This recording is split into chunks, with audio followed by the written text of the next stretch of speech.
much GH. Many have come and many have gone, but you are a great kankambuka ability, worth being beheld by every optical nerves. That saith the papacy. Keep watching Too Much GH, and you get the best of entertainment, the best of everything you want. My name is Ohima One. Keep watching Too Much GH. It's the best. Keep watching Too Much GH. Mema obibia akwaba sonko ede eba Too Much GH so moso mfo muniaba ekris kapa nene so minimum edi eye ehia yesi dia na chese mo amunim se na wotwi mu nyina no ensemu a ekoso ewo man Ghana emu eni wiasa fa na nyina no eno ena ye boboa ano na yesi ehu enkonya na de ekoye de ankoye de we ye se yetu eye ehunfo de wo se ye hyinkran wo ho no ni nyina no yakasa ede afa eye ehu nti na chese wuwu ye sabre yi ede a na ehu be hia se obefre obi na wo yonko nso afre ne yonko ebi na chese mu nyina so matimi ehia na se de nkomodidie no ebekọ no onso so wadwentra wofa ensem no ho no watimi ede abetu edwenti se na ene eda edikan a wo hwe eye Too Much GH dia na ehu be hia se obe subscribe to the channel no na wa like videos na wa share fama eye afoforo na wo mo nso so ehu de ekoso na nkomodidie emu no chese adwentre bi ni nsem bi se bi no wo mo nso so enya epepa no ene akonya no so etimi ede ato ho no anu yie nso so no a ese efata no yetimi ede amamo na ewusiafo ene ensemu ede ene na chese ensem no ya twe ne tintintin ena yede eba ye Moesha won sensemu a bebeto abonten bra salma ene ni pa ebetwetwe ye nkoma chese audio eliki ye ede efa hom de other celebrities eye fiashos nega ekwapim polo ene wo mom keka ho de wo mo no ababetu mu ebie so no ye bebobo eso ewa ha na nsan yi emu asoja fo na posifo ede emresha wo mo nsa ye nyoma mama no wo kasa de ye abrantie bi enam sa akonya no so ahwe eye ne kra enkwa ne nyina so ye beka eye eho ensem ebra mampanyi de covid-19 won hwehwe ye ebebeto apono eso no ye Liberia budumburu am honom de chese Liberia form wo honom wo so menya wo fo ahudie enti enye chese wo ego against covid-19 protocols no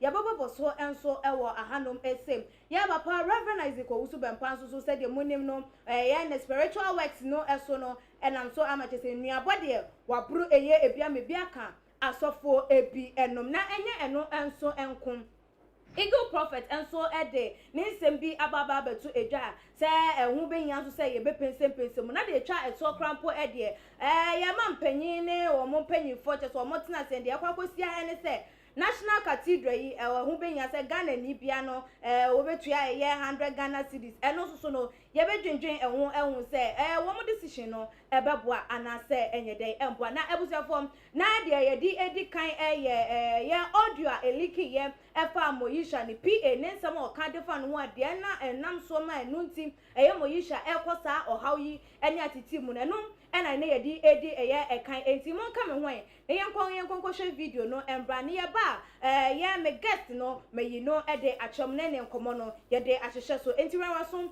menyi wa fide no emfree ahanu ye hwe video ne bra ne ye ba ye beto aso calling me, telling me this. Why would you call me in the first place? You know that I wanted to say so since, but I was like, I don't know how someone is going to react. So what did she see? Because me there are things that she has done to you personally that I know that you don't know. I wanted to tell you what, but I was like, no, someone reacts some way when I tell her this thing. So when the man called, she saw, it's like, every time sometimes when somebody is calling on WhatsApp call, you might think it's a normal call. Video call, you might think it's a normal call. Mm-hmm. So I think the man answered the call. The man answered the call thinking it was a normal call. Boss, can I please use your charger? I beg you. Your charger, I beg. It's fast charger. I beg. The call hung up, please.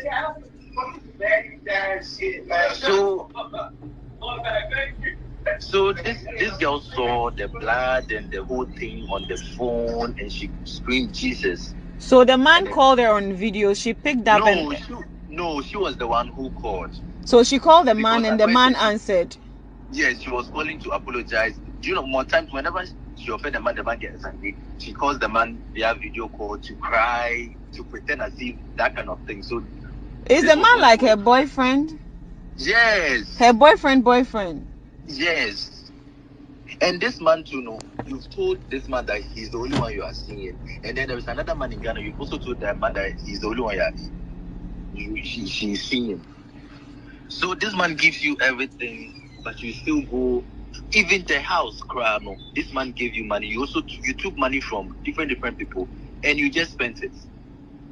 So this man, when everything happened, no, after we came to the church, I was like, no. When she got up for that $2,000 thing, I don't understand though. She saw she before the man came to Ghana. She called the man and then saw blood and she shouted. No, the man wasn't coming to Ghana. She was going to the place. I understand. So when she missed her flight and then she was calling the next day to apologize to the man, and that was when she saw the blood. Yes. So she saw the man with blood all over him, or she saw like occultic stuff or what? Yeah, yes, those occultic. So when she got, did you see, or she was the one that told you? Yes, she screamed and then she was telling everybody when it happened, but she was scared. She was scared, so she was telling. So did the man call back after she saw? Yes, the man called back. One of her friends told me that they were in the car and the man called and the man was like, "Don't tell anybody what you've seen." But you know this woman can't keep her mouth shut. So she also went to open her mouth. She went everywhere. Even the day we came to the church. But the man was in the church. Wasn't the man in the church? No, it's not that one. No. Oh. It's not that one. Cry. No. So the man in Nigeria is the man a pastor too? She has two people. One is a pastor. One is a senator. I see. So it's a senator that she called and saw those things. Yes. And the day we came to the church, before you came, she had encounters, shouting thing, and they came to carry her and they took her to one of them. Before I left, I was there when Seligali was like, "Oh, Nelson, go and check if she's okay." By the time I got there, she has already told them everything. And I was telling Moesha that you shouldn't be saying this. You shouldn't be telling people. If you've come to church, let the pastor rather see something and tell you. If you tell them, it's like you are rather giving them information and they'll stand on it. That was when the pastor, they started asking for $2,000 and she stood up, she went to stand there. After the $2,000, she was still giving the money. $3,000, $2,000. The money in your account is blood money. Give it to Christ. And then she'll be giving the money to them. She'll be giving the money to them. And then they drain off all her money from the dollar accounts. So in total, how much do you think she's giving to these people?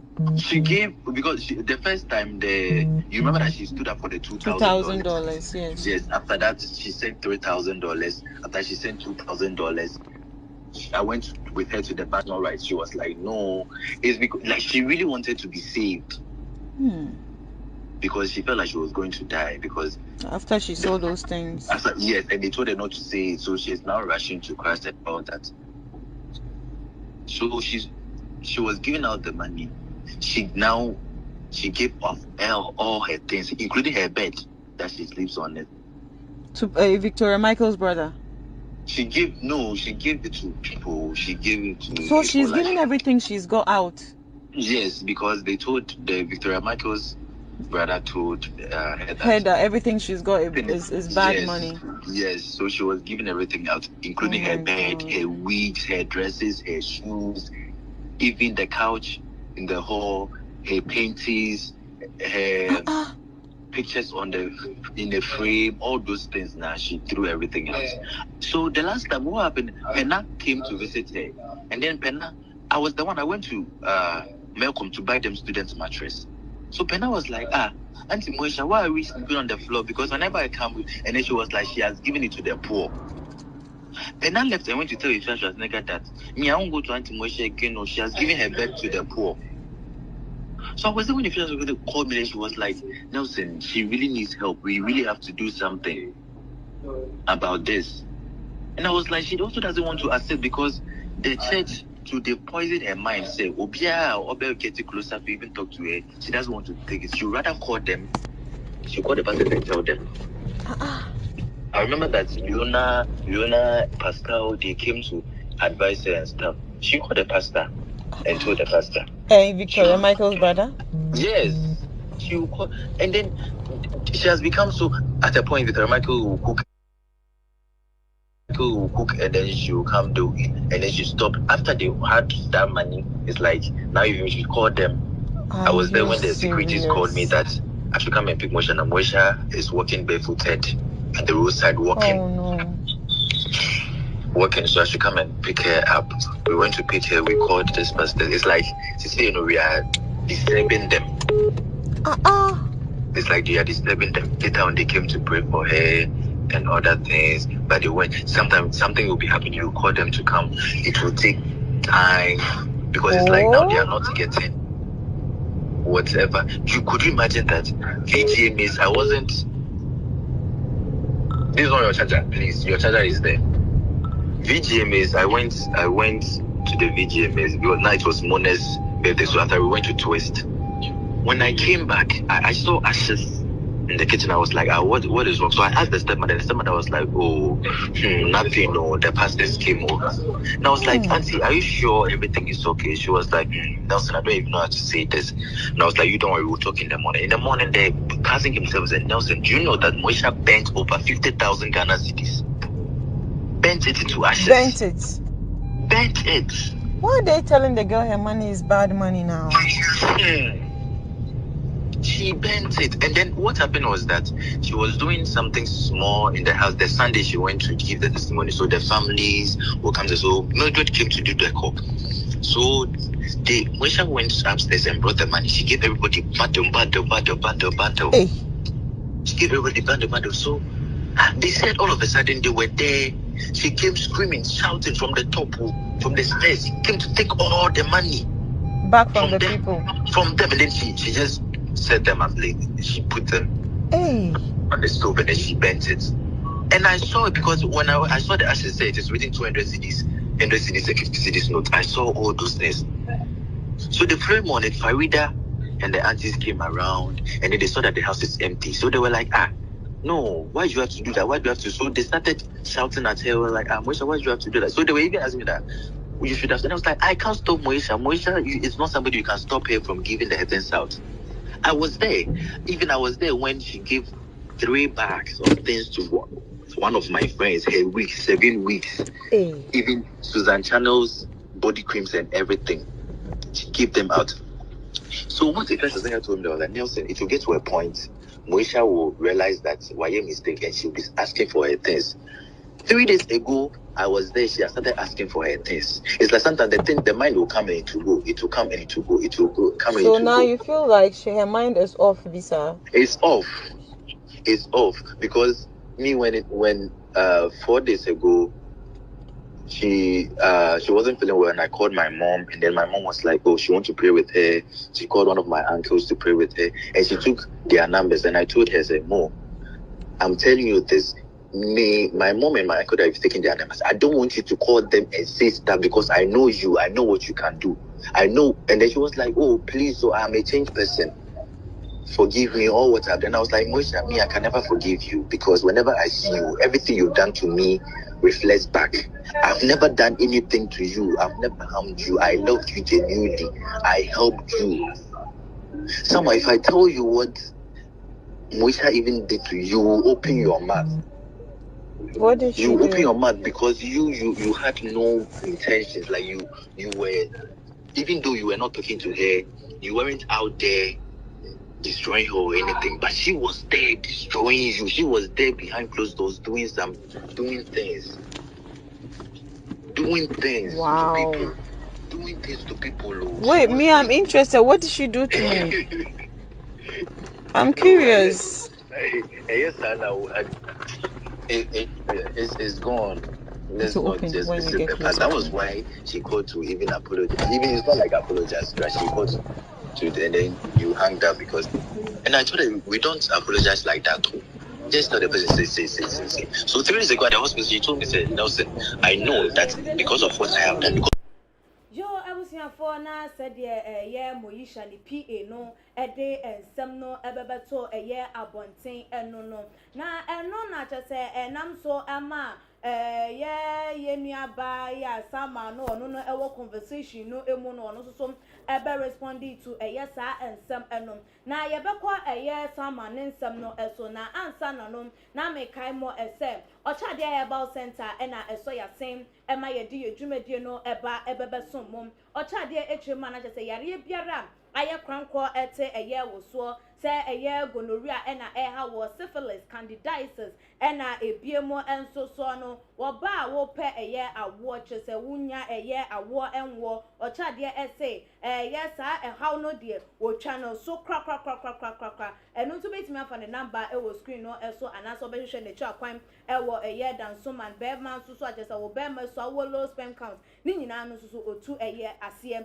deku na abusuafo ye toa ensem no eso edia na se de kan ye ne yan kasa ye papa eye prophet kum chacha e wo yakache ahase ya chese ye ne no ebetwetwe enkomo ede afa ensem PAE ede bebetu edwa because enyoma bi akoso sunsumu nyoma bi akoso epesi ehu se saa nyoma no account eboa ema enyoma bi etimi efri nipa abrabom se enyoma enko eye anam na enu nti abusuafo monka me ho na ye ma eye prophet kum chacha akwaba mbra ye fidie yi eso odifo me mo akwaba mejo so menu aba odifo bibi abokode ewrade adom bibi aye bokopa ma menchia wahwefo a ehwe ye ne watiefo a etie en ewrade emu bia ahoden nkwatenten ebise mu ni ho a yenso ye ni ho nti ye domo pa mesre nkwatenten ne onyame ahoden edemamo yo na odifo said ye PAE de ensem no ebebetu edwa no wo make some comments ebi edefa kwan ya Moesha so for wo hia no wo ye ne enoma wo mo etu ye over 50,000 Ghana cedis so for timi ma ye Moesha ehye na eho enso wo peti edi egu ni fie wonom no se obi mpo akwakofa blood money ana se hu ni sem sika woji ye ne sika fia sika de nke yenim se o minor ade se ye sika fin se ye den na no de enya ba o man mu ana se ye nya ade ye use enkwan ade a eni kwan se ana woni right se wo hye eye sika enti sa kwan ana se kwan isha no na eno no ama honhom ana se de okokwaje ye na enti nya nsunsunso e wone so ana Ghana sika no hye na dollars okay menimu emra ni mu de se bia wo hye amanone sika de a yitumi jaw free de a menimu de ba Ghana sika de a ka meka se ye nche no menimu samanone de enso kan dollars no na wo se samba Ghana sika ma ye 50,000 Ghana cedis over okay Moesha ni issue no makase enya hunemu ade se wo ho na ubu ade no hunemu ade nko a enweke enye yi maka wo baby da kama issue no start ye say Moesha sofukum chacha me yobi a men time ma public enkasa emeye mehun wei nyame yi wei a kire me men time fan kom hye emma public by Moesha issue ni buy no me can say girl no offer baby on 90 year efa baby on say slay queens no on wa ba no e competition adwuma no won wo ye sa wo be for baby de edi kan wo benya banbo de etosu mi no wo benya etitiru onwo ska na woni won akwa nante ko nipa ba ku pe etumi ma slay queens bi be 2 billion old currency obi kura to member obi edan islegon dan emonchi a no de amano sa adwuma na wo de wani ya onko wani okay it 190 o chi nro so it me osofukum chacha makase yanua ba Moesha me say ade ye no enye hunemu ade wafo baabi na enye ma no na me de kaso wafo baabi o eyade a nyame yi kire me eyade a nyama no na me de ka me si nyame yi kire me Say wafo baby. Na baby of fire no wafum ade no. Wafum ade no. Ɛna ama ade no torment no. Okay. Ɛna ewie no sɛdeɛ ɛkɔi ɛne ade. Na wode no to nkyɛn a anwofe. Ewia so. Say obi for baby. Na bibi ha obi na bibi torment na. Ya de ne ma rare man of God. Rare man of God. One fana ma rare man of God wa. Na san de ne koma fake man of God wa. Na yes say a police for hwehwe wacho. No aduane akota be man camp. Wo chie ne ye easy. A police for hwehwe wo. Ya the wanted atoso. Yeah. Uduane a wakoshe be man camp. Wo chie ne ye easy. Ya wo asofo bi owa. Owusu bronsam to me. Okay. Owusu bronsam direction. Okay. Ena di ye adwuma. Sa asofo na etesa no. Problem bi ti say no. Wo san de kwamo. I saw the yakarante aye nkate kwan. Wa koni diem. Eti me de me gina ofidie we so. Ya nua ba Moesha. Me run condition na soft kum chacha wa ye mmobo. Oh. Wa me mmobo. Ohia wa je. Awun pesofo bi a nyame adom won so kese. Anyame tumi won so kese. Na ye mfo Moesha nsa nsa. Na wo beto no. Na me pesi mi hu say ye wo shi bibi anaso wanya bibi wo kwambone so na wo shi na wo sade peti eye fia wutimu no no huhu anase eba no spiritual yi na sign na si efa ede na eye brabiem say wo shi skana wo shi no na skana wo shi no na wo de ehon enso peti eye fia na no watimu no no den na aye sofo no de ene shi no ene sofo no na ma ne shi no ena me ka say sa kwankyere we make sense. Okay. Sa kwankyere we no it make sense. So that's it. And the same easyful and selfful. The same thing. So for me hu ni ye. Okay. Me soft kum chacha. So for na nkasa na me hu ni ye. Dabi. Eti na maka say. Sa Moesha abusuafo o hweme. Na na abusuafo otie me a. Awun pe man of God. Sofukum church akase yem fa nyamra me wa.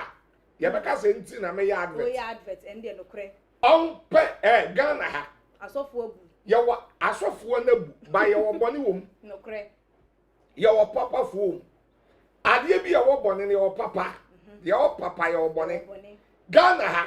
Ye wo asofo a nyame tumi wo won so a. Ewrade bi won ye adwuma. On kase bam. Otre ne nsa wo so a. Nyame eyi wade so afiri so. Ye wo bebre bi Ghana. Ade ye wo fake fo no so. Fake no do so mo. Echin papa no. Wo nya obi a wo ye papa. Ye de Moesha ase ne nsa. Obey okay. Obey okay. Yo odi for ye besan aba Owusu ebiem na ebusuafo said ye PA no ene sama etwetwe nkomo ne no nam so ma chese ye other celebrities no ebebe kasa ye ede efa ehun ama chese na chese ye sama na ehun behia se wo ba bonten na wo be respondi eye to ensem no oba ye no wo be pa eye achow se onim kwan a enam so ema ye audio no etimi eliki ye na ansa na ye beba wodifo asu ebiem na ye busa na ensem de afasa wo no obi twetwe nkomo ehun hia sa wo be record eye nipa no moma yenkotie eye sama nsem a wode atu dwane ye ba yaji odifo so agyenche efa ensem no ehun. For some days before we saw that video, so he advised that I talk to the boy, probably. So I said, okay, no problem. I sent the guy a message. I replied the guy that he could call me, and then he called. So when we started talking for about a minute, and then Elkem and I realized that it wasn't anything we thought the boy was going to say. So he advised that Salma, uni Moesha enisa I didn't know PA befriend as that he can same way. So you know what? Let's record this conversation.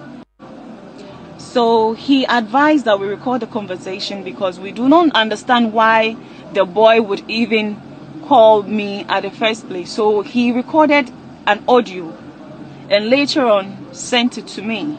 So if you listen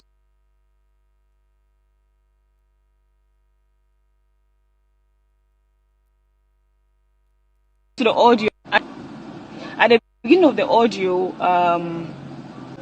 I was questioning the guy, not because I was interested in any information. I was questioning him because these are things he already said before we started recording the audio. So I wanted us to have everything on the audio just for evidence sake. So that was why I was asking the questions. They are not questions that I wanted to know, but these were things the boy had already told me off recording. So I wanted to repeat myself for him to answer, for it to come inside the audio. Okay.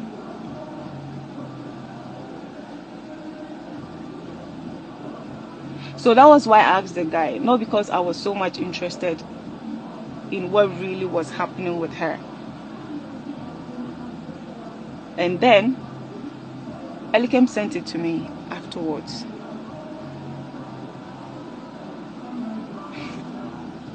I've had it on my phone since when? I think 12. I think this audio, Moesha's thing happened around 12 July or something. I've had it on my phone since 12 July. Elikem have had it on his phone since 12 July. If we wanted to leak it, the intention wasn't to leak this audio. The intention was just to keep it, just in case this boy, you know, goes back to say anything elsewhere or have me recorded or something, or say something contrary to what happened, we would have an evidence. Okay, that was why we recorded. We didn't have any intention to record and leak it. Neither am I the kind of person that record people when they call me. But because of the fact that I wasn't in good terms with Moesha and I had seen a video of her sitting on the floor, and a few minutes later her peer was on my phone and wanting to talk to me. Do you get it? That was why I recorded. Fast forward, it's just me and Elikem that had the audio until 3 days ago. I sent to another friend of Moesha called Sandra. So only yesterday I had another call from Nelson. I have not saved this number.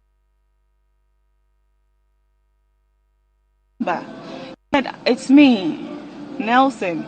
I said,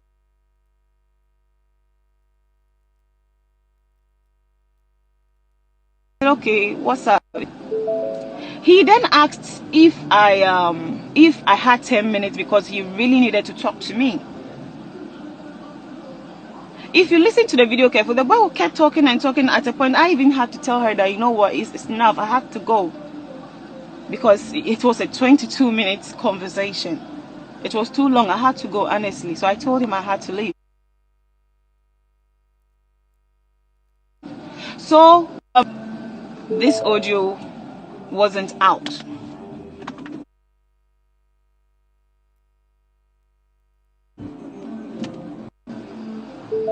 For me, I didn't release this audio, and I apologize to Moesha for what has happened with this audio. It wasn't my intention.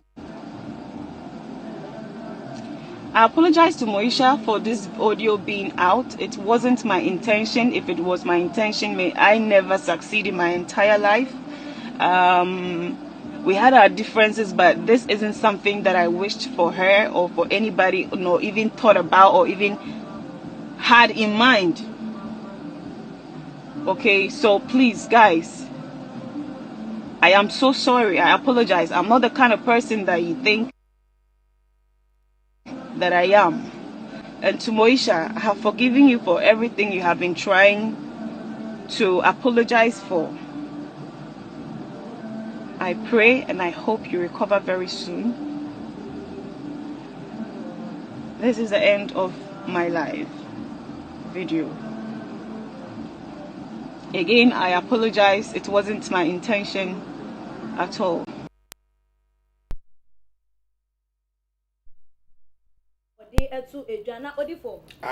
Sam and no, I'm a frow, neither a bon commodia fa a year be Sam made over to record, and as I would be able to record. The year recording won't without the person knowledge. Woman panning who say, will record no a idea a buana. Also, only partner friends. Sama mumu. Sama. Sama, a brutal Sama, and answered it. Ghana Sama. Sa. Minuaba, a bonnet. A bonnet, okay. Ghana Constitution cry against the law. So wouldn't miss off Kumchacha Kasa. Now, person record me. Catch him say, oh, record me. Okay.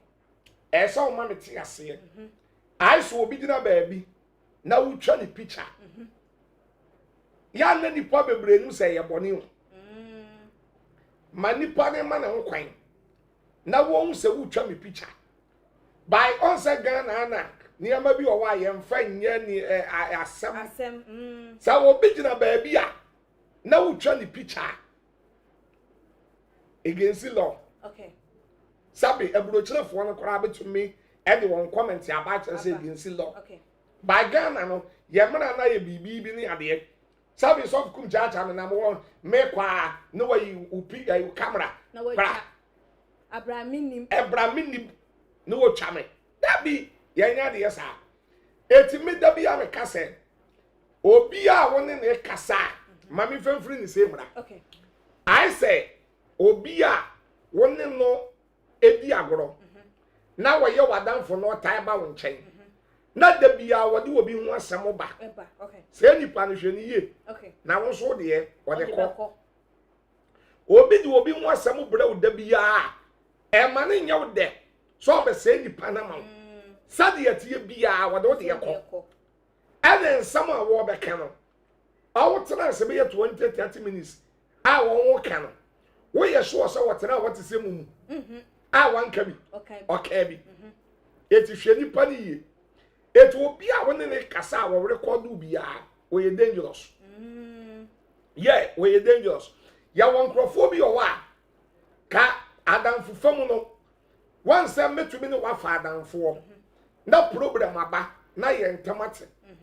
A normal. Okay. Yen tamatia over to me a call quine. Now so oya day. Also I call quine. A normal.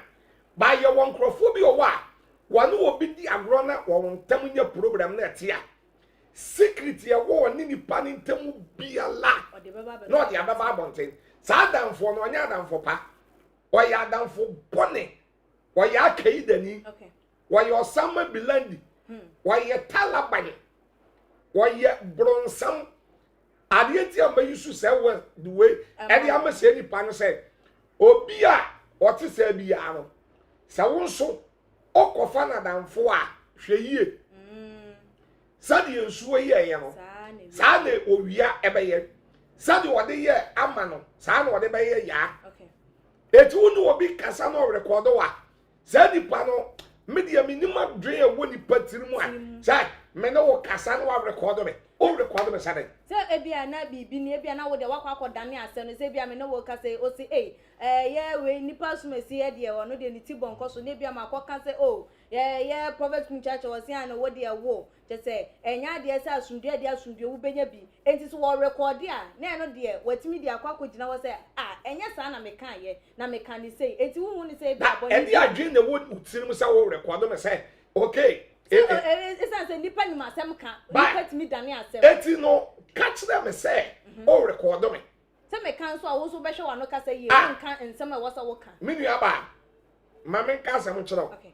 me say ya won krofo bebro wa wani krofo di agoro a record won tamte ye no on the recording sana ba bonten eti wo krofo bi fofra danfo a enye sa no de be eti me ensuso sa de ye no so okay ma ye ensuso so se ne papa mu na ne pa ne de record yo se ne den yo ni kwase ensuso so ma me hu sa wo record me yade a etomra o okay etomra wa record me sere bi mpa ye wo bi o wa wo to me record wa no akoye editing na ne nsam ono kan no we ye free ho no we ye free wanu to me push wa na wakabi ya hyehyɛ mfiri na wa push wa na wakabi na wano akoye editing oye editing anu wayi ni nsam ni nyina afiri ho sa woni bebre sa ai ende no kure wayi ni de ni nyina afiri ho na wade wo de na ba nti say ne sa no nipa na record e bia say won so recording ya say won so betimi de ababa be prove say na nipa ne kan ye ma me so mitimi eye den e kan sa ensem me de ameka no say Bible say men so nipa men so awurade nhwe okay sa na nipa bia so men so obi nhwe da bia me ka say nipa bia wo so obi hwe bia wo ya bronsam obi a da bia wo so obi hwe sa wo be bomodin so obi obi beton so hwem wo di obi beto amanie mu no say nipa no onye nipa pa okay eti man record obi o record no sede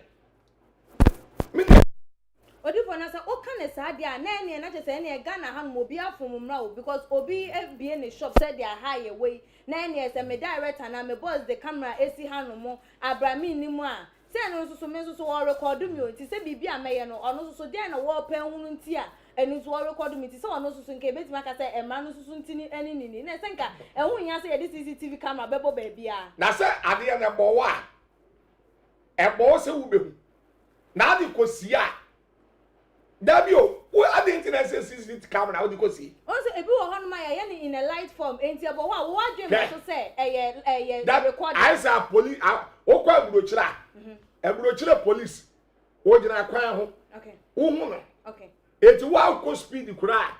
O won say processing na jina we. Wo ye bibia wo yam show. Okay. Fabra Ghana ha. Okay. Ghana wo drive wa. Police if woni bi to me ko tell take your son. Now I ko take and then be achi. Wujina wa pe was a macho. Anya bibia so na keye che. Okay. Ka police ni wujina okra no. Driver ni na woni pan kra ya ya mahye. By way the process ni na kote lotto kiosk. And wa kote dem bi achi. What was ah? Or she or petrol money. Wujina ya was a macho. Ka wo hu so akon ojina. So that say it is CCTV camera no. I mean you ba. Make a water. Yeah. What they dodge said. I didn't know what they dodge. Ya one year maybe or what? Meaning about. And then we are saying, you be near there. Okay. I saw your bar. Maybe I only be maybe champion. Okay. And I was you cool. Okay. Now I can't say, chow naked picture money. Send me. Okay. Fast send me. Man, yet. Man, you be that. Yeah. Why your wedding a tosso 100 the kora men ye be. Men ye be. Why you we are singing our wedding a men ye be. So your back. Now empire one ye. Now Bema, our name was I do me for some new year phone sex. Chow naked picture. Never said what is sending the Saturday. Okay. I didn't say the sand. Okay. Otsina before the quiet lay. Never we are singing out women naked. Been swan out cry, one let me inquire ye. Okay. Never we are singing out my deja. Okay. Ya one year baby or what? And you can say so. There be that. And you know, Sabio, Sadia, Ghana ha, will be per se. O good penny be any more say. Now I said that the CCTV cameras. No, the acquisition baby. Now, yeah, they no, the sky good table so. Oh, the old banner, over one in the business, I won't come on. And I be a mobile year, babu one. That's can go. What year some would think common we are by a 1 hour 40 minutes here. What year so quape. Also, sky where fatal fool. So that's it. Your bribe and your gift. Okay. There is a difference between bribe and gift. So, mommy gift to her and your bribe. But when you pan this kind of amount, and you go on, Bia, Sabi, what I said, you man, be a Wayaman or the man or Jay. I tell you, okay. I tell you, okay. Nebia, what first skate, or fire. Na at the CCTV camera no dia adore general na capture capture we ya pe Yes, what can you bribe? Near the blackmail. Thank you. Near the Yenioma. Thank you. Nipano sono. Ebi I want to need in common. And so what can you editing? And you want on the castle in the film. Our baby or castle a year gift, no? Say casano. Emma. Say casano, man, that. No way you were from. But Debia, Yana Debia, so for cum church and a cassette. Baby, any public go anymore, see a duo. Any baby, I ever say what do you mean you want, and what that be a radda. That be that. Anything will be the assam to swat. Now will be candy any to swat. Jaime Raddy. Now bone pie. That castle Raddy. Only what Temua for me the shower, sir. Baby, any baby to me a blackmail. Aduano, ha, open you one we are singing now. My young father, the whole social media, amount, the whole TV, and Nakasa, Nippa, you wouldn't need that. Jamel Rade, no rather than yet more for. Sure. What if for where the answer no you're born to top fire, you're born to top. Yeah, if you was nigga near a crapping polon so be reactive to yeah, the summer, can't no moon say, why yes, I did rain in answer what taking revenge, Eddie, Etia, yeah, Moesha. Now I was for no, Mama young conquer here, yes, if you was nigga near yeah, crapping polo, I'm do a monster no to your near bar, now you're twa a year and common no eso. Hello, guys. Good morning. Oh, it's not well, but I would like to say something this morning. Let's be vigilant, okay? Watch people you surround yourself with. You can't trust, okay? You see how human beings can be happy over the fellow human beings downfall and will not think twice to bring you down, to do evil things to you because of what? Enviness and jealousy. Forgive my English. Let's be watchful, okay? Let's be so watchful. It's so funny how things are happening in our industry, but it's war. If you can think of doing something to hurt your fellow human being or your fellow sister or brother, just because of what? Just because of what? And you will not think twice. You will not think twice to hurt the person because the person has hurt you before. Maturity. Please, let's still remember our sister Moesha in prayers. God knows best. God knows best. She will be fine. We all have passed.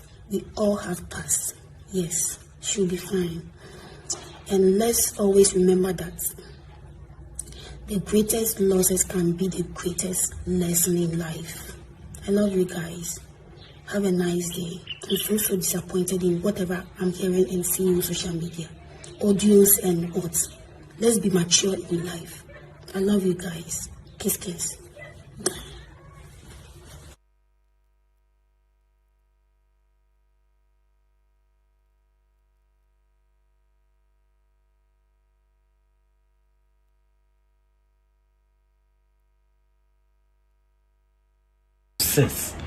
Salma, you know I love you. You know I love you to the moon and back. You know the love I have and the support I have for you. But Salma, I'm so disappointed in you and your explanation. Salma, I met Moesha Frel and asked you to forgive her, and you told her to fuck off. That was so gangster.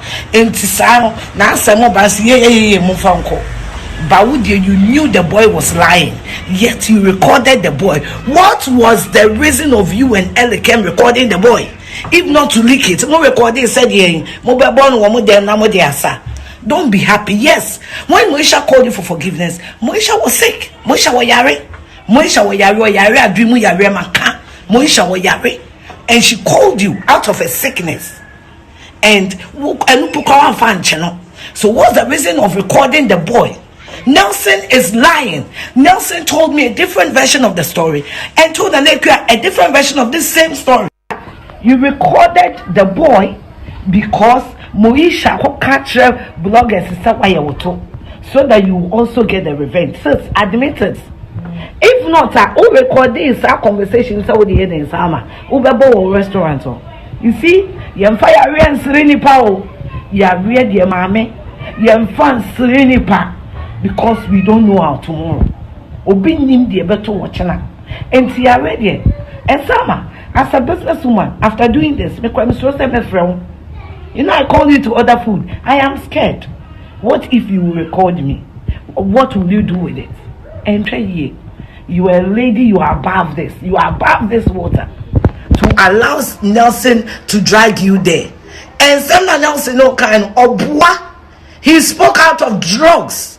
Drugs. Someone offered drugs. And that's why he's talking like that. Bois. I was so when he down. And if we are to call a spade, Salma, why will Moesha apologize to you? Ushedi back. You had a lot to say about her when she did her ass. And she had a lot to say about you when you did your ass. Period. Let's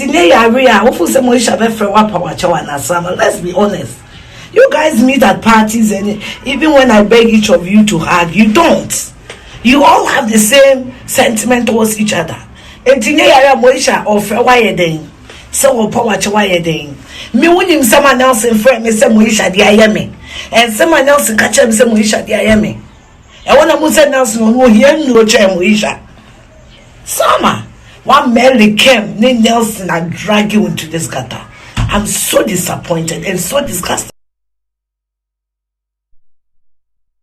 Pimpolo and some any a fear shot and so and some and odifo.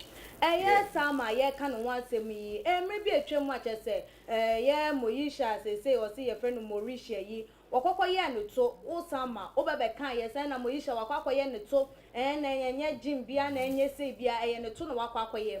And I want to so Cocoya, what the end at Moesha, so caught now, yeah, radio station, the bloggers, and so Cassa, yes, and pa.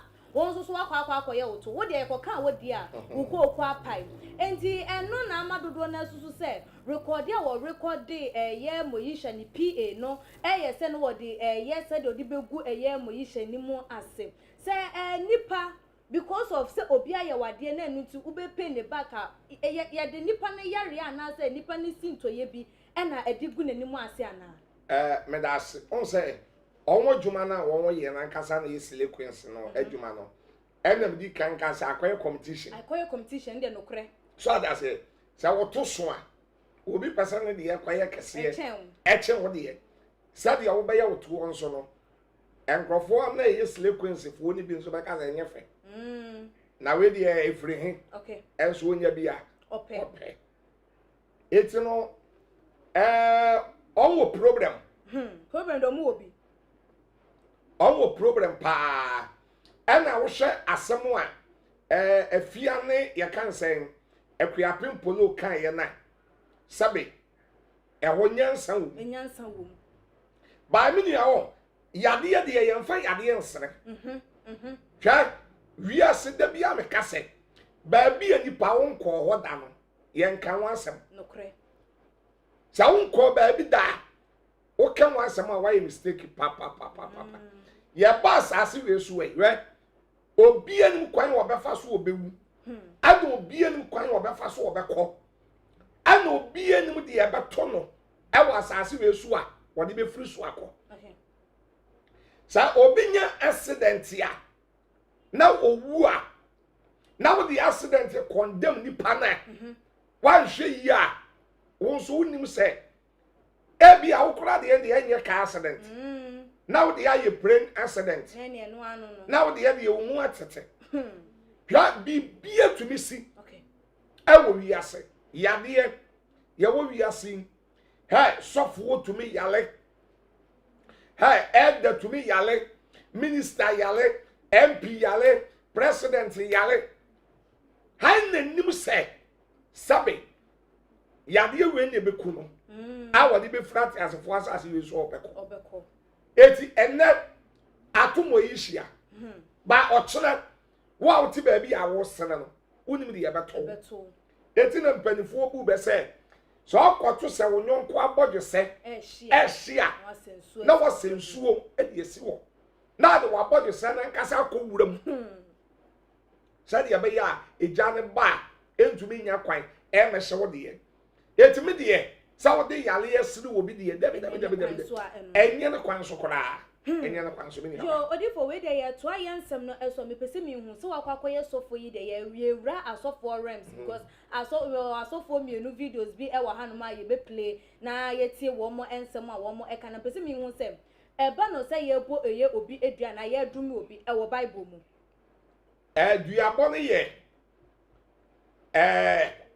ye nananom no on se on de on fa snap nkosua ensuo na on de aye won duabo eye ye nananom amamre no ene wo mo kwan wo mo ye ena bible mu de ye no ye nyusu kosua okay enyusu snap emfanye okay bible mu de ye no eye nipa na no okay obebie na no na wo de aka bibi na enye nsunsanso ewo wo so okay bible mu no ya won krofo bebro wa awo ye nyame nkrofo bi bone ame nyame enkrofo no ekese wo okay 2 Kings chapter 2 okay 19 to 24 bible say tamo Elisha onam na okono bible say na pampamu eden apa ene nkwala ekodi ne ho agro eye nyame nipa na pampam apa nyame nipa na pampam apa odi abufuo adome nkwada na menkwada 42 wo nyina mu tete ye ema won wiye bible mu no wakwara adome ne ma okay ana osha bible mu ai Genesis 49 verse 3 Reuben bible so de ne mpre akoto ne papa mpaso okay ne papa beto no no odome no ana o ka kire Reuben se obehihim ati se nsuo na wo kan die ebefuru wonsam ne papa edome no New Testament ni Old Testament nyina keso ho okay enu me ho enti eye se sofo obedumi eye obi sofo dumi obi a de ewo mu se ma mini wa no se okay Bible say enu me bi a enni enyina so no anya adwuma okay sofo wa yade na wa ye na wo bie wa no dome a anya adwuma na ye adwuma kyena odifo ye betwa wano ewo honom sede wakan yi ede ye betoa eye suntu de so eye wo podua mu abusiafo ensembu se ye busa nyina eye se ye ankasa ye papa eye Reverend Owusu Bempah na nsen entemo ede ene wo mo aka ne nsem anasa wo mo ne wo mo enya no ene se onye dru ne nsore dem ho preachi na edru pempen so bia spiritual works wonom de ne ejai ye kura oil ne ye de pem nsore dem wono ye papa oil no wa sore dem wo a osusu se ni nyina eye wo mo ma ye no bone na o makasa de atia no ne chese odome wo mo na dome a wo dome no wo ye na asore ba na wo susu oti wo bi na wo gide wo ye ni tumu a wo susu sa no me no ebekọ eye watanfo eso na ebusenfo yankọkọ hwa ye papa no ni video no embra ne ba ya je eye odifo susu anu asem e de free ensem no ehu. So Paul, no apostle. Now the Holy Ghost, we need Old Testament, New Testament. And I'm about to me. Peter, and John, at to me, Simon, the sorcerer. Simon konya yifuono. To me, no. So for me, Domin Crawford, and now 71 and Martin and Crawford be said. Me no mi anya juma anya juma na nya nyame na afre me anya juma oh my god anya juma osofo anya juma me no mi we anya juma osofo me so no mi we sa antoto omo mra mashima sore dan nya me shimi fie nka ho nya mfa me nkɔhye nsawam ne kra de waye ma yie wonderful ɛna sankrofo Agradaa mo ɛne amankrado ne sankrofo tu no na omu yɛ no ho hwɛ me yasa de we 30 days na o twi bia me ya baako na me ya no baako saa adaduasa se my son na maduru Papa nti mi wie nsu ya akasai mi wie 7 ya akasai 23 na mi wie 23 na mese wura bunu omu ya ye be hye o mase mi mfatuo mi mfa sekan ba me mo ma hu se me nyame difo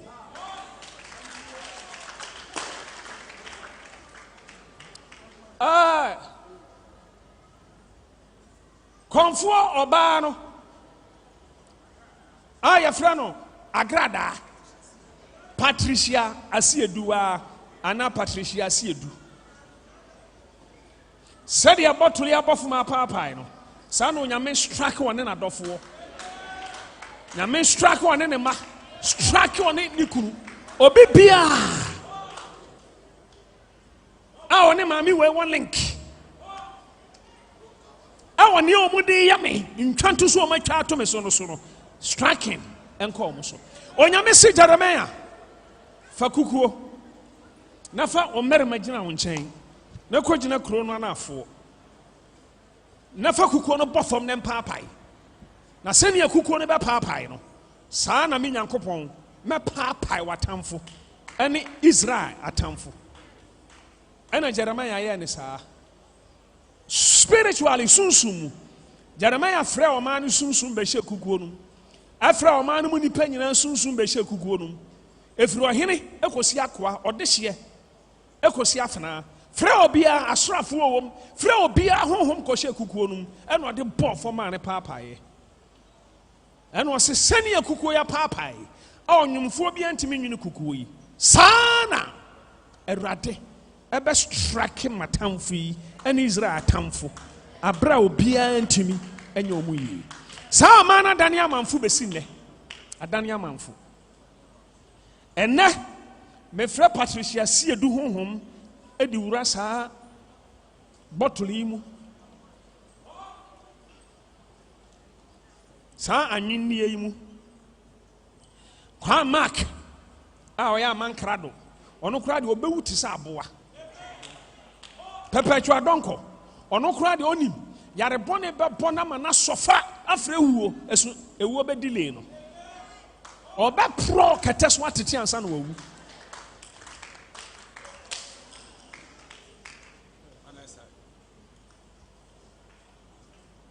Manase I friend kwabena boaten kwabena boat ne ami ye wa wonte ase kamanu tu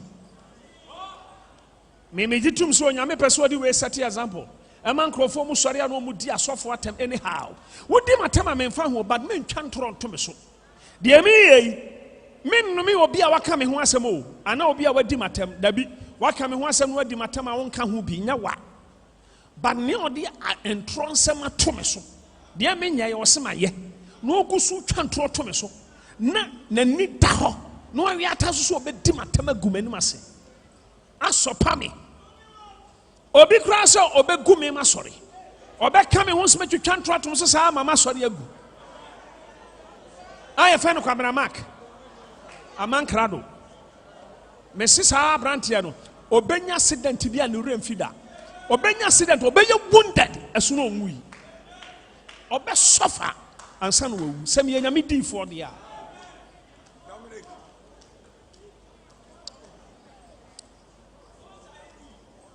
me fra Dominic ni sunsum hye bottle yi mu kwabena bo atema na se sunsum ehye bottle yi mu kwa Mark sunsum ehye bottle yi mu ohu ahi a mo fra no hwa abonsu o se bonsu me fra no honhom ewura bottle yi mu Collins I see a friend no Black Jesus where kwadwo besia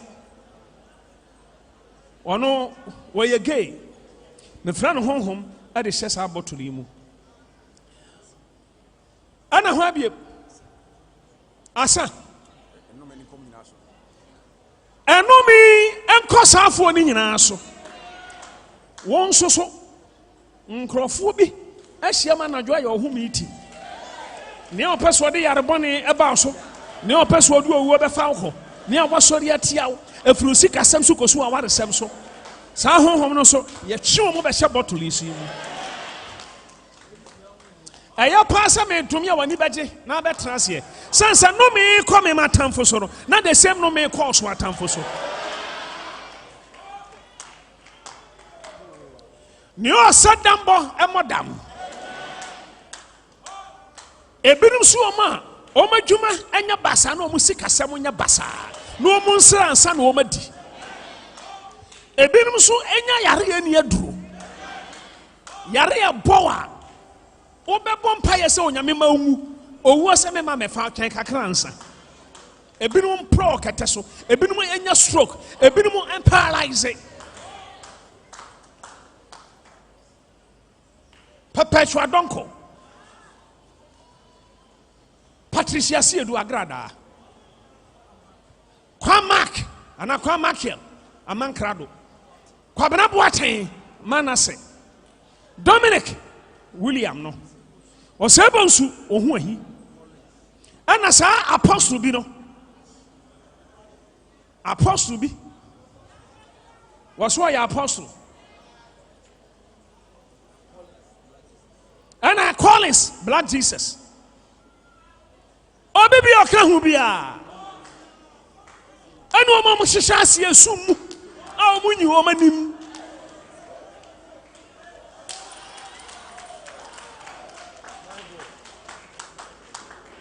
Enam se me yo nyame different.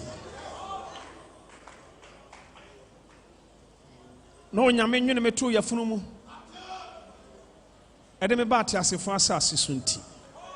Sankrofo yi omu di me ho few se de na nkwala no di Elisha ho few no. Na se Elisha enam efew die. Enti ne bufu yi no anya amfa ancha. Me ho ntinche Elisha. Se Elisha dome emofra mpo emo nyame tie ya. Me dome mpanini.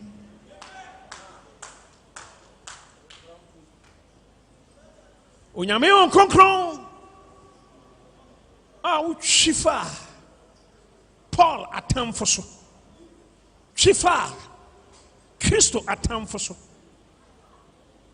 twifa apostles na atamfo so sansa apostles no bia o ma no e wonno me kwa so nti hon konkron wo yeye hon konkron emma no odom memma na humobrom memma na ogia kwa so na emom bra na nibrem bra no se yemu twifa won so crash womo Agradaa ma angels. Now what you wear me here mienu. Me here Raphael and I'm here Simeon. Raphael and Simeon. Omunchen krante. Entin shams afui. No mo free mufia. Oma hu sampa. Ye onyame difo e wate asefo asase so. Sa na bra bia twam. Odifo bi efe no odifo asare. Odi na ni si. Odifo bi efe no mama anwam so. Di na tem twitwa ntroto no so. Mama anwam de abufo dumi odifo asare. Odifo asare wuti sa boa. Omo twene ka ato. Ne nam tete. Omo de ne hye tai mu de petrol gu tai no so. Ema o hye dane aboa e wo Kumase montene so. Awia kete. Bensin da hosa. Odome. Obi sorry tiano. And was so sorry tiame. Nipa ne say, "Wait the hosa over my dead body." And son on Sabeka asasi. And I the hosa say, "And you ma fast asasi over your dead body."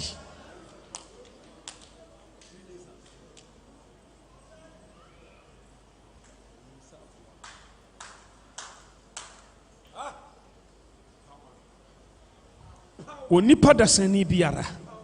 Oba wo. Asanu mi bi about so. Obebo owiamo so. Atete. Ana owiamo obebo so apachawo. Me yo nyame difo. Obronsam kura nim se me yo nyame difo. Hallelujah. Na onipa biara obe wadwene sa wo bompa ma san krofo yi. Sasa anumi ama wo so no ubenya mu nchichemu enan anaso konfo biara a wo be welcome safo yi so be yo nyankoma de asinumi anokwan entwimfa wo so nentwimfa wo ma nentwimfa wo bibi papa biara so na sanumi nyamu chichemu edu safo yi emframa bone bi ekamo a ena ne nome ena ne sunsum nsanso no samo nante asase so anwean amobe nante so no enam na nkyemsen samo no musu a ena ne sunsum bro na samo de aduane atom yafunu mu a ena ne sunsum yare ani aduro monayemu moni amane ena mosoriemu moni esan ensori manamo tuomu moni yaw ena enante samo sha atade a ena ne anim guase na samo ba dajampo samo dware a ena ne osuru murunkum onyame abufushi wom Agradaa ne apana na ekasa wom ne nsa ne ngumo so me domi o mu firo mu trisu kosu o mu na ase na ebi nkomo so matamfo so ka se amen na obi se oni nyame tumi bedi asia masama na mo nyame abufushi wo kese Jana yeah odifo dodo na hu ne said why ye ne de ne kwanso anu because they say asofo ne ye ka wo mo nsam dodo de enimu ne de chese wo mu nyina ne ye ka e de efa wo mu nti wo yesi ya e de suro ebeba eye nyamedwuma no say na hu no sifa medase on say medikan kan bibi say Bible send no me a enni nyina so no enye adwuma etiro media meka say asamo a enye no kore no nipa menka entu obi so if it's all kind Bible kora wo Proverbs 30 Proverbs chapter 30 verse 10 Bible say men ni wakoa ehun seku enkyere ni wura na wa modua na we yesa wo bedi fo okay edidua bokore o Bible sabe obi o wa woni obi ye adwuma obi betumi edi ne hu seku asena atwitwa ne 19 saa mini aba Bible so yesa na nipa ne bodua akora beka okay etimi de amesere mini anmo a ewo social media ni nyina ne say ade a enye no kore no man kentu obi so okay ba de ye no kore a pesa wo kanaka en na du ba bi a mo ma ye mfa social media na nye personal attack okay so that say personal attack ye nye no mfurum media de meka no do be kan no oh na yes said ye enyoma ekọ eba ye asofo ohun ensem a eba nansin ya obohun na sofo we say wakwa ye sofo emi bu se mutiti sa ense we anase se ye kase we de form one say na ya musi say ensembensa say ye muti say ye bia ye kam ho nsem na e bia prophet kum church wakwa ye say na wakwa di ye obi yire chi anase mutiti nsem a enye no kra form one aya ebuma bem efom nyamedwuma ho ana ne media me nkodi obi yire chi ye nka se wakodi bu fatu ho na wo busa na mai o fa camera man eye fatu ho fa camera man ye fatu emfa me nye mfante ho on se me nua ba ye mfa bi nye sele ba de obo mu se eye normal wo ye den a Yesu Kristo kuro bo wiase obe wiase men kan sa wanye bone da nipa kan samoto ne so nipa gu nani mu ase nipa kan de eni moto ne so it Luke 6:26 osi nipa nyina abom dimpa munie ekes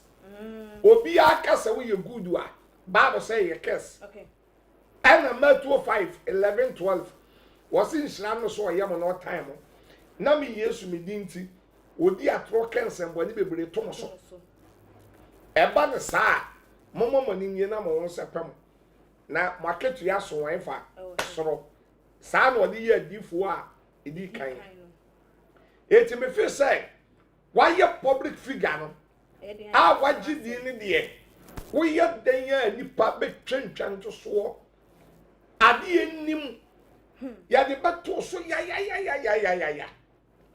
etu say Yesu aka bibi o Bible mo Luke 23:31 waso what the way ye du amon de an what the way du ewi okay me Yesu am be wi asa me ye du amon kra ye gumani mu ase ebisa me mpra ne male madali so ada say eti du ewi ye eti se so fukum chacha du ewi ye eti se so fu obi owo ho nipa be kense be brato so a part of work any part of life obi a wonye sofo okora nipa kan ho ase yeah you dey odi for ye to asofo yi no so no ye eagle prophet din se bia ba betu edwa ye breniti no ye ntimi enkonkotie no ba ye bebo ne tofa wo se ye wo a wo ye nyame nipa na se wo ye eye nyame dwuma was say ban luxurious life on kwade a wunye bi was say se ejapade den was wunye bi se de beya ebeye nhira na say no nam so na bema o church member aye eye nhira enti se wentimi endi ye was asase so say heaven crampo no nyankopon so odi gold ne nyoma na se asiesi honom kama enti wono de nya de se ntabodan na obekwa kwade be was ono so enya big mansion na se wontenam wondam na wonfanye den ehu se ampa nyame ehwe nti se wo ye sofo na wentimi ama medisa edeni bi was asase so bonsam jem na wo beko eno de na betimi aka fa enyo obi anso na bebe wi aso obedi de okay enyo obi an na bebe wi aso obedi like o ka asofo no me kan ba okay se wo ye sofo na urade hyirawo na wo fi papa temo yi nhira okay ana wo ye sofo na urade hyirawo na wo ka papa temo yi nhira abrabo yi obi a bompan se urade nyare nhira na brabo by men fa kwan mo ne so man fa sisiye so okay man fa pobo so man ye obi azan en kentre se maame wo kai ana papa wo kai ai kutawi utina ma wo bewu utina ma abenya accident na wa fa se kwan so e de akwaje maame ne car ana papa ne car en wo ye pobo nhira okay sa pobo nhira ni nyame so onso ne nsanim ba wo ye sofo na wo ho na ebi asof kum chacha meti we na ebi aka obi akoma se sofo so obi president obi sof kum chacha kai ye kuta me efuru makoma me de chewo efie we efuru makoma me de chewa aya urade nhira okay anya efuru ni panakoma mu no de ama asi akwa so de ama ye gba afode da bia me ka se sofu bia wo force obi ehye no ema ne ba afode ye bia na enye papa okay so that say affordable every akumem ene nipa na eden abo odun ani pem na obo a amawurade ye hira no 2 Corinthians 9 okay 7 a Paul says said obi yesusu na akumem na oma nya memre mfe ana wo hye na de wotin nanimu ma na awurade do no ade bi a wo ye bia emfra komam na emfri wawu mu a wo beye no ya na ade no enye nhira obi tumi bo afode bi na afi wo dwen ho na wo su enye papa okay se wo ye sofo a se de aminua sofo ya ken no e bia no kan ne kwan pa so de ya na ye okay okan kwan pa so a eye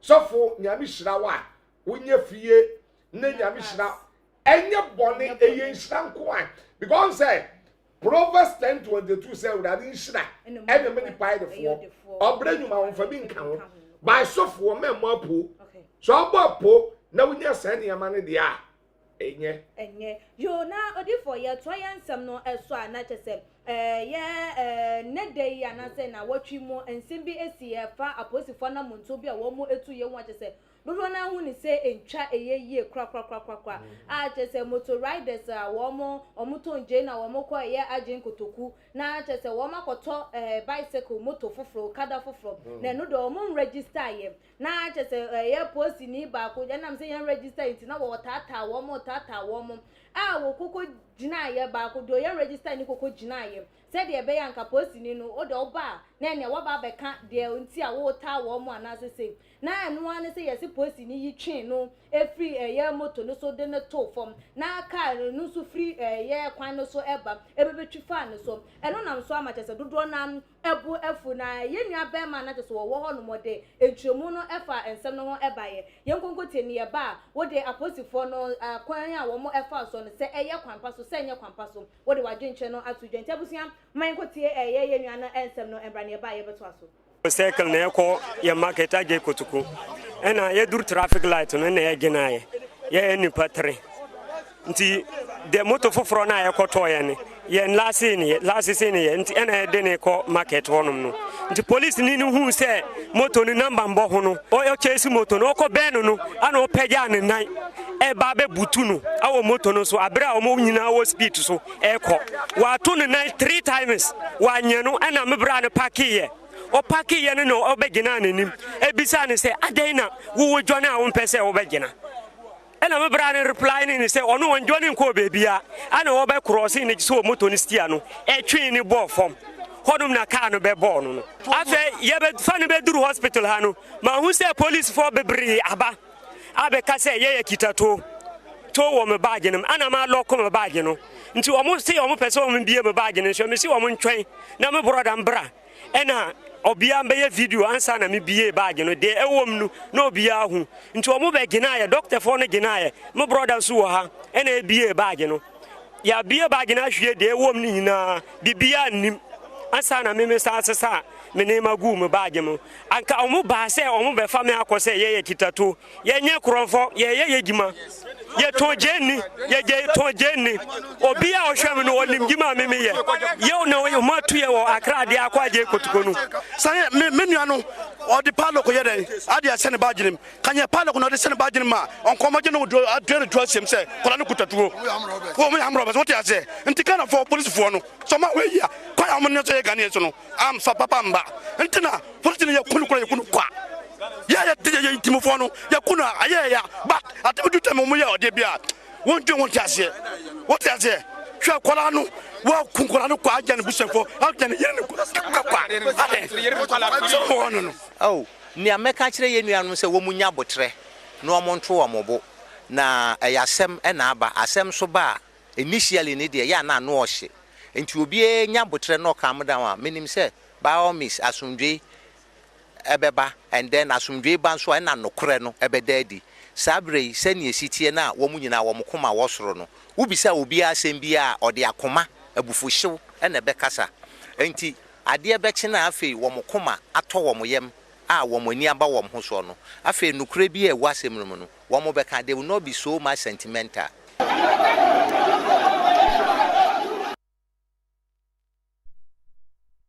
Be may edinin semi etudwe ekwan a aposifo esi handle ye timamufo e wo mayi emu de na betimi aka ede afa ho mini aba the woman say and then on say akwete say timamufo ni bi nso efo kwan bebre su kunkuma aposifo ni bi okay ba ni nyina nso e ba ye condemn ade enye de nenye eko benkum na nya enye eko nifa na nya yebeka se to da bi na prosini bi di na dwuma na yekobo ni tuo ko na na se timamu ni bi ya de bi ensem fata ya condemn sade ba wo hwe de prosini ye enkoyi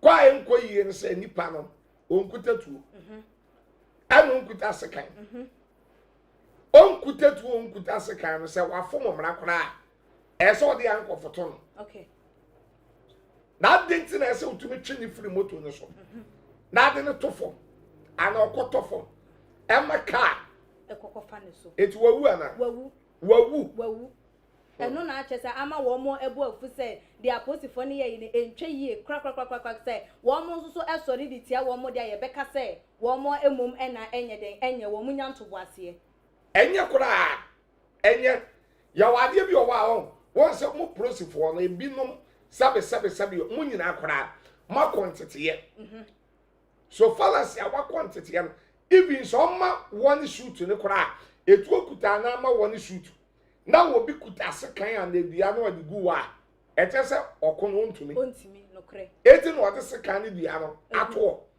eti prosini any soja sa o train no onko no o ma obi one shoot kra na odi ne sekan any dua gu wa na san bo ni tu okuna na ye bo apaye na just wa mini ni pa so obi na bo apaye ya wade bi o wa eye bo apaye I say sabe woni obi enya anase wo de me kan say wakoto obi ne wo yele wodem so wakoto no wodem a sade wakoma be ye wono anhwe wuntumi eti e wona no utumi ye eniyama bi aso wabodam no kre so that say e wa by nipa ne pie kwa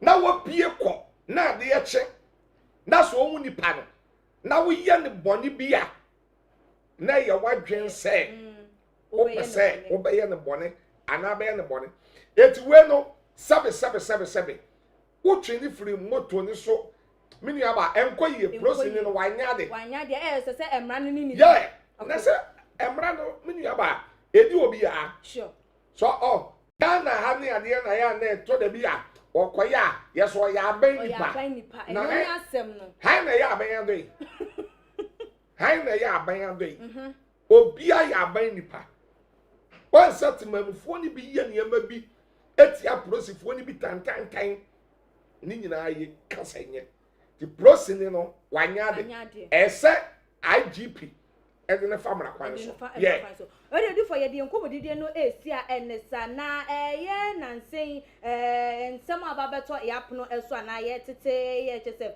ye national cathedral ye sie ababeto jaze say de hu benya say Ghana for ye be donate 100 cedis no na so ma chese ye kwame A+ wo de na no tunsen mo se anim nipa biara wo be donate ye 100 Ghana cedis for national cathedral na chese wo de wo say nipa wo jimi na say eno making a statement or saying anyone who would donate 100 Ghana cedi for the National Cathedral is a fool and will rot in hell. Who should see car one more kasa yemfa mana. Ya de here abra ye wo hospital sa empa enim ye wo chese ye school dan a enkonya enim enkwade ko school wo munya baby enter na ye di esika na ekwa kotua for ye National Cathedral wo mu se nyamesom de ye de nanso so ne kwan so a eno no question ni nyina na wo yi ano no question ni nyina na wo yi ano no menu aba sabe uko tutu no wasudo baba so any HIV uko tutu de so de show to say HIV obinya okay sabe uniska kaso basic cathedral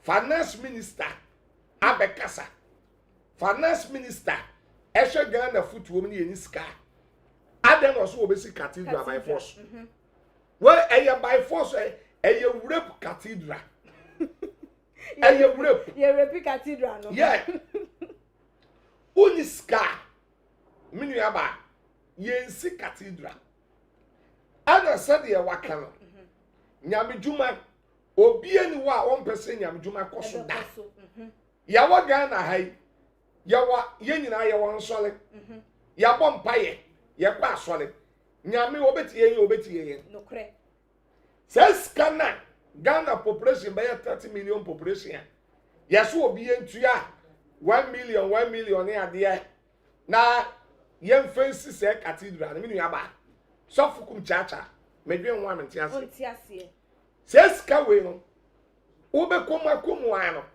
na yetu wi ana efa kora fa nkrofo sem ase ai na nkrofo afa ho ade yenya V8 wom na nkrofo afa ho sisi dan ade bi ama wo mpranfo etimedie sai ye yi sika no tie ya wo mam ne ye be sika ka ye ni sika nya ade bi a ebeboa okay eden fa so bebre o man no yeah cathedral no me sof kum church en fa so o man okay ko Ghana ko ye kan say fakuma sekwanso edu anadu a esum da kwan so saa kabi wa fa so da eyi motorway faso Gempa road krampo esum a eguso na kuma sekwanso kura every week biya nipa ngu okwan so 15-20 sa 1 million na yeso obi entu ya no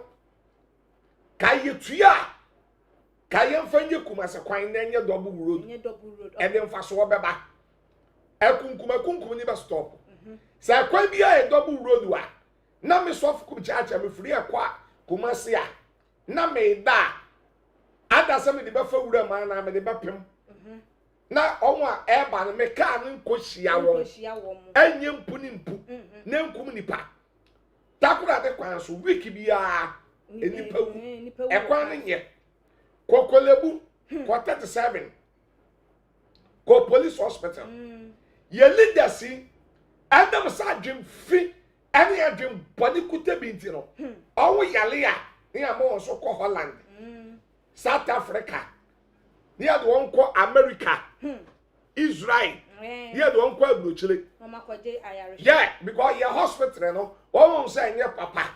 That kolebu, all you will be operation. And a light of flame. Uncle so generator, nenso. And the plan firm we. And then I says Kaya yet to you. Young for being taught a print I can see Emma Hospital. Okay. Now a to the beer, Obako Hospital Bino. Now will be in him. Obi a wanyam no da fom obi anyi pneumonia na wada fom obi se ase empani o says Ghana population 30 million obi ayi 1 million wa mo amuni massa no mo massa yan calculate na ya massa na nya massa o massa eye billions when is kaketwa aye betumi anya mu empa meno wo kasai kwa esoro one off ewo baabi ni ade sabe nipa ni bi ene emoa ena no nsuo meno wo kasai a school fo ni bi ada so eko school nuase me nua ba eti me de so fukum chacha sa me se metu we matua se 1 million no a metua no me discard be to sardine Milo, TMO. Medibato Milo, sardine, mrek. Na ma pay ofos account. Na ma boano. Na ma de call someone prison. Okay. Na ma de acquire doye. I'm a prison for na down. Ana metuya no. Soft kum chacha me metuya no. Says cano, medibato adiama ejanka. Ni ebisia. Any ebisia. James 1:27. Bible say nyame soma ahote a eho ni fi ewo nyame nkyane so obi hwe nisia ene ekonafo ana Matthew 25:31 came no Yesu say komo de me mama maduane yeni me da deja mo mfra me ntoma ya kenyame soma eno ni nyame som cathedral ben kadia betidia sentilia cathedral ben oh difo aben cathedral ben cathedral Adam say cathedral ben mini aba ye nyina ye ni jenyam juma ho Ghana president Nana do Dankwa Akufo-Addo da bia papa we mi sire nhira asire nkwatenten ni wonyi nche ene anwode ma no ba bia papa age adu a woda so to me 90 no eye awurade nhira awurade ma ni nyi nche amen by finance minister asam na abeka ye no ya nyi ntumo finance minister skani wa enye by force si ensi cathedral se skani wa osofo pa na wo po cathedral ma po sai minua ba ye di ehia wie asani ya fata nokre wanye di ehia wie a na ye di fata emwa enye sofo na me po cathedral okay ya bompa ye wa Ghana sa abompa ye sa edu ba bi enye mpaibo ya wade mpaibo ye ene ye wade ntoto ye okay the entutu ye and ese meka ho asem asofo mpanifo Ghana obi eni aso dan obi awa sorry dan ya pese abon pa ya ma Ghana ya papa Don Williams aso dan kese ye ntumi nko ho ye betimi akọ stadium ye ntumi nko ho ye betimi akọ ah ye betimi akọ na independent theater cramp wo ho ah ayiskase ye kwa ah ye betumi di seska we ya niam bi e wo Ghana save nkrofo okay yemfanye Odifo we dey yedi nkomodide ne esi wo final words afuto ne o telephone number so de betu edwa ma hwefo me da se me aba ya maka se nya me hiro obi bia wo tie bia me sraw ma me chia me bishop ye bishop Adonten Boaten bishop Adonten Boaten a wo USA okay bishop Adonten Boaten bishop 1 o USA Virginia bishop nyame hiraw mesrem kwatenti wo nyame ahoden nyinche edema wo ne wo busuye nyina nyame nye okase wo ye obi a me pewasem too much wo benyi eche na mi hira ensenchia Jesus abrantie every year amwako ayim wo UK wakoma ekuta wo ye fita mi wo sosofo sada Jesus abrantie every year amwako ayim akoma pe ekuta wo aisha wanuma na de ya do ye menkrofo nyamesuro pa aikuta papa we mi hu bi da Jesus abrantie asofo nyina te se wa ka asofodie ka ede mesrem kwatenten ewurade nhira ede ma osofo Kennedy Afrepoku ye front titibram Kennedy sofo 1 I salute you sir sofo Kennedy Afrepoku titibram sofo Kennedy titibram nyame hira wo ye sofo bi a ade ti aya mepe wasama da bi ya mi chia wono enkrofo nti ase wo ka sofo ne asofo bom enuanu bom ahoya ni umu ahoya eni umu benyi a chewai last one Dr. O California Dr. O California Dr. nyame hira ena me sister Ama awo Amsterdam sister Ama o Amsterdam na me sister we me di me kasa ba wi sister Ama nyame hira na o man kwatente woni nkwala ni nyina se bia ufra burochire ena waba Ghana ana wo ba ana wo Ghana ha edan kama ewo Ashoman Estate Ashoman Estate wo dan na wo se de yes dan ni mu a wan hwe ya obakasa we heaven 24 hours CCT ebo ho obi antumi ma ho emeye bibi abobo security ne kama etu fra brochira ba Ghana na afa na wo beba na wo Ghana na pa baabi awrente edi bosome mienu bosome miensa na pa baabi edi wo family ni wo busuafo akose adwudwo mo ho a me de me number bi tudwa fra me o fra me number no mba connect number fofora ma mba connect number fofora ma na wa fre na wa konyes unfie na wan kasa kora on kasa wo befiri ho eti no kanso ewo ho ye de rente kama pa e wa Ashoman Estate me number osofo kum chacha o fra me a ubenyame eye 0542 51 another 5128 0542 51 another 5128 0542 51512 eye WhatsApp o WhatsApp me ya be kasa WhatsApp me ana fra me YouTube ni ye kum 1 TV kum ni ye KUM one ni ye single about the bia kum 1 TV and Facebook no the major prophet kum chacha me da say makrao I salute you sir no what you so I take up comment that one yo odifo ye beda wasi ebebre na ebusuan form aha ena ebre ma ye kwan ama ye die dwumadie no esia enesa mo amoboa ye eka ye ho ma chese dwumadie yi enso so etimi eba eye awieye pa no na anya ye kasenyame ehwa mo ye nua mo amo support ye mo de mo comment eba ye enyina no ye damase ebebre pam na me kai mo SM senani de kan a wo hwe ye video ya na se wo be hwe ye channel yi edia na ene wo hwe nua man to subscribe to your channel no na like your videos na share all the social media platform so follow your IG page and your Twitter page or @GH_ Facebook and so @GH na me di mo AC no me cameraman NK ene kwadwomreku ena etna mfidie na chi echinchin ena ebiom so me engineer bako epe Andy ene me editors Ras ena Mr. Dobre nyame ehwa mo enyina aha nam di mo AC meeting a ene ekia sikapa dasene yebesan edi ehia ebi makram. Too much GH. Many have come and many have gone, but you are a great kankambukacious ability, worth being beheld by every optical nerves. That saith the papacy. Keep watching Too Much GH, and you get the best of entertainment, the best of everything you want. My name is Ohima One. Keep watching Too Much GH.